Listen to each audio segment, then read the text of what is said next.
भूतनी बिरयानी अंधेरी अमावस्या। उस दिन अमावस्या था, अंधेरा हो चुका था।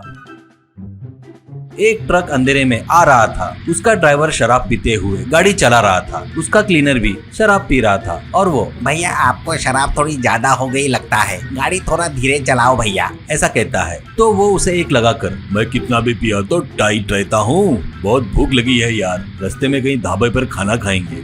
इतने में ड्राइवर एक जगह पर गाड़ी रोकता है। वहाँ पर देखे तो एक सुंदर सी लड़की गाड़ी पर गर्मा गर्म बिरयानी बना रही थी। ड्राइवर, लड़की बड़ी मस्त है यार, चल बिरयानी खाएंगे चल, कहता है। तो क्लीनर, भैया इस एरिया में भूत घूमते रहते हैं बोलते, और यहाँ पर उसके गाड़ी के अलावा और कोई भी नहीं है भैया, मुझे पता नहीं क्यों डर लग रहा है, रुक जाओ भैया रुक जाओ, मत जाओ, यहाँ से चले जाएंगे भैया, चलो चलो भैया, कहता है। तो ड्राइवर, ए डरपोक कहीं के, भूत वूत कुछ नहीं रहते हैं, चुपचाप मेरे साथ आजा, कहता है। दोनों उस गाड़ी के पास आते हैं।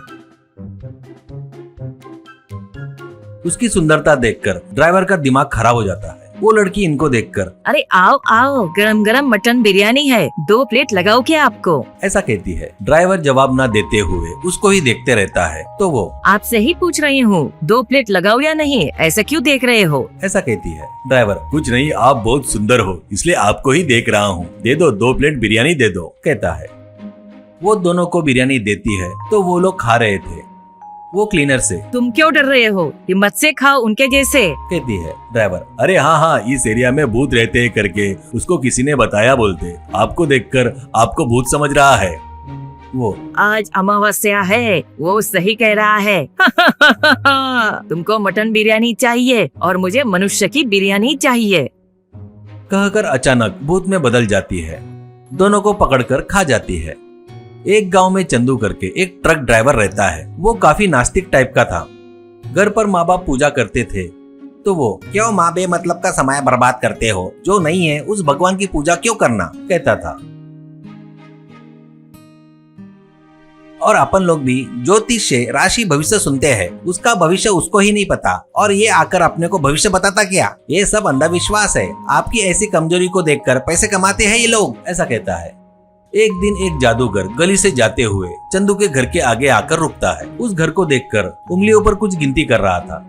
वो देखकर चंदू के पिताजी, बाबूजी आप कौन है और ऐसे क्यों देख रहे हो, ऐसा कहता है। जादूगर, आपको एक लड़का है क्या और वो दूर दूर तक सफर करते रहता है क्या, ऐसा कहता है। पिताजी, हाँ स्वामी जी, हाँ मेरा लड़का ट्रक ड्राइवर है, उसी काम से दूर दूर गांव में और शहर में जाता है, ऐसा कहता है। वो, तो मैं उससे एक बार बात करना चाहता हूँ, ऐसा कहता है।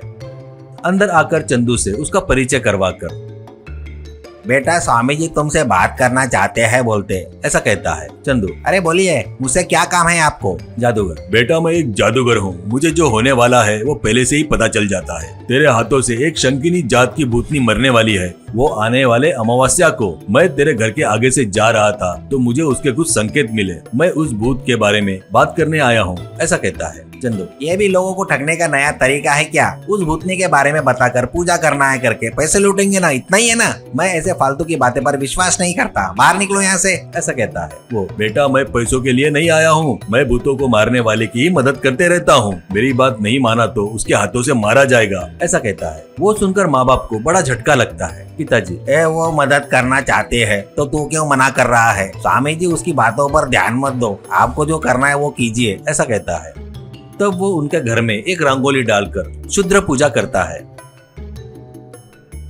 बाद में आग बुझाकर उसकी राख को एक पुड़ी में डालकर चंदू को देकर, बेटा अगर वो भूत तेरे आगे आती है तो ये राख उस पर छिड़क देना, उससे जलकर खाक होकर भस्म हो जाएगी, ऐसा कहता है। चंदू जेब में पुड़ी रखकर, अब तो तुम खुश हो ना, चलो अब निकलो यहाँ से, ऐसा कहता है। जादूगर, बेटा मेरी बातों को हल्के में मत लो, ये बहुत बड़ी दुर्घटना हो सकती है, अगर कहीं तू ये राख भूल गया तो आईने में वो भूत की शक्ल उसको दिखा दिया तो वो भी तुझे बचा सकता है, कहकर चला गया।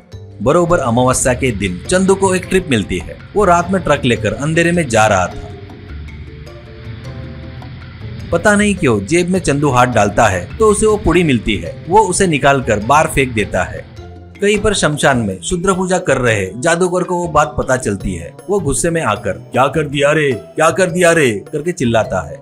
चंदू को एक जगह औरत के रूप में एक भूतनी बिरयानी बेचते हुए देखकर वो गाड़ी रोकता है और उसके पास आकर बिरयानी की प्लेट लेकर खा रहा था। तो खाना होने के बाद वो हाथ धो रहा था, तभी उसको स्टील की गुंडी के पीछे भूतनी है करके दिखाई देती है। वो घबरा कर पीछे देखता है, वहाँ पर साधारण लड़की रहती है। वो फिर से गुंडी में देखता है तो वहाँ पर भूतनी खड़ी थी। तब चंदू डर कर, अरे यार ये क्या कर दिया मैंने, स्वामी जी ने कहा था बेमतलब में वो राख की पुड़ी फेंक दिया मैंने, अब कैसे करके सोच रहा था। वो भूतनी में बदल कर क्या सोच रहा है? आज तू मेरा निवाला बनेगा। करके हंस रही थी। तभी चंदू को कंघी करने के लिए इस्तेमाल करने वाला छोटा सा आईना याद आता है। वो तुरंत जेब में से छोटा आईना निकाल कर भूतनी के आगे रखता है। बस आईने में अपनी शक्ल देखकर भूतनी जलकर खाक हो जाती है। बाद में जादूगर से मिलकर माफी मांगता है चंदू। उस दिन से चंदू भगवान में विश्वास करने लगता है।